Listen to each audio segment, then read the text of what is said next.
Hi, this is Michael Hicks again. I'm doing something kind of impromptu, to use an old concept maybe from Schubert or something. It's a sort of apropos of nothing, except I just wanted to share a little compositional, technical, maybe a composition lesson with you based on an LDS hymn. It's a hymn that the choir sang at Jamestown Branch, where I serve, this past Sunday. The hymn is called Thy Spirit, Lord, has stirred our souls. I'm just going to run through it here. Many of you already know it, though. Thy Spirit, Lord, has stirred our souls, and by its inward shining glow, we see anew our sacred goals, and feel thy presence here below.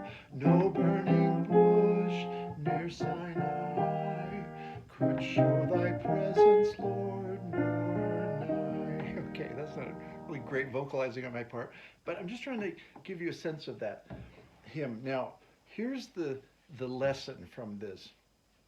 The tune is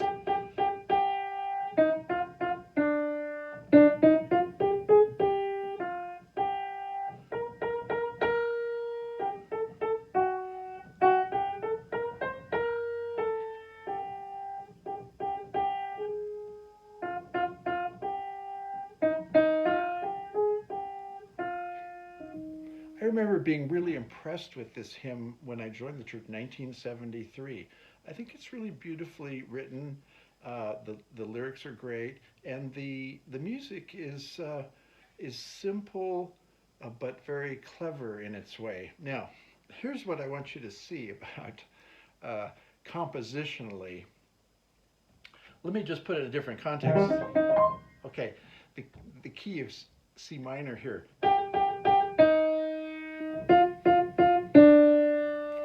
You all know that, the opening of Beethoven's Fifth Symphony. And you've got the three statements and then the fall of the same pitch, and then the fall down a minor third, and then the whole concept repeated down a step, this time from a major third to a minor third. So it's short, short, short, long, short, short, short, long. This is what they teach you in, grade school, maybe, or your early lessons in music appreciation. So, what does Alexander Schreiner, the composer of the music of this hymn, do? He goes four times down to the E flat and then two times on the F. So he just takes, instead of 3 plus 1, 3 plus 1, he goes 4 plus 1, 2 plus 1. So he's created a kind of interesting conflict there, I think, using the same pitches, and they're literally the same pitches as the Beethoven. And then he follows that with a little cadential idea that is something that you would learn in music theory classes, keyboard harmony, and so on. Just an exercise. You'd probably have to play it in all different keys. So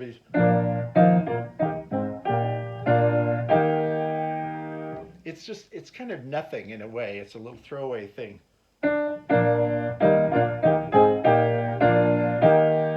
Then what happens? He takes that original idea and just plays it up a major third from the original again. So here's the original key is in E flat, and now he does the whole thing up a major third, basically in G minor now.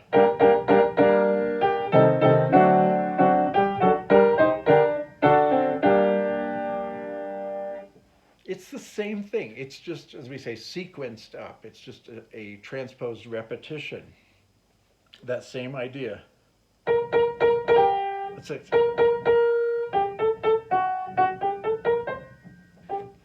Now, when you move anything within a key a third away, it always changes the mode of the thing. So in this case, you move it from here up a third, it makes it minor, which changes the color and in some ways the essence, the vibe of it, the spirit of it. And it's also, of course, by moving it up, it's raised it in the range of the voice. And so it gives it a little more intensity. Now, he's created, as I say, this sort of interesting conflict that is rooted in the Beethoven opening motive. And now, what does he do?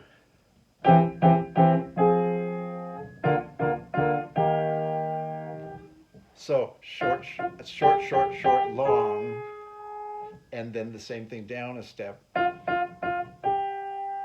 So what I would describe it this way: he's taken the original Beethoven short, short, short, long, and squashed it and flipped it. So instead of, it's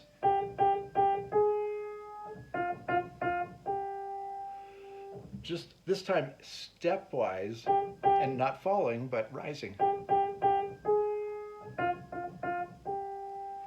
And then what happens? Just the same little cadential figure. And there's the whole song. But he's resolved it in that last phrase by going back to the original short, short, short, long concept of Beethoven's, and now, as I say, squashing it and flipping it, inverting the direction of those intervals. Now, I've mentioned this to people in the past, and the question that I often get asked is, so do you think that Schreiner was thinking of this? And I have two responses to that. One is, of course he was thinking of it. I mean, he did it. So at some level of his brain, it was processing all this because it's there in the music. All the things I'm describing, they're there. But the second answer is, I am 100% positive. I have there's 0% that he was unaware of what he was doing here. He was Alexander Schreiner. He knew plenty about classical composition, and anyone who hears that, who plays that, who writes that is going to recognize the historical source of that. And so I'm quite certain that he was aware of what he was doing.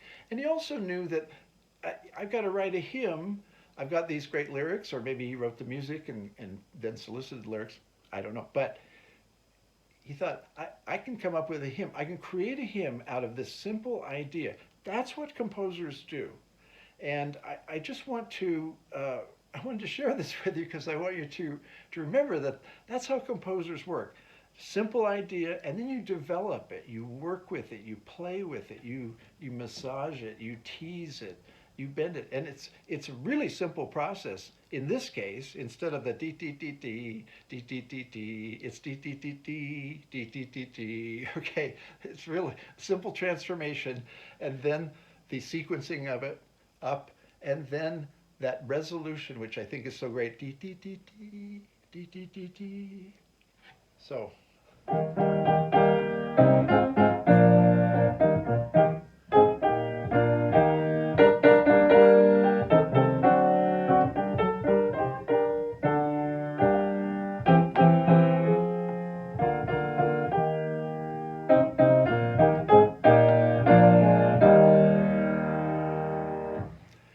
And as they say in the Anglican Church, here endeth the lesson.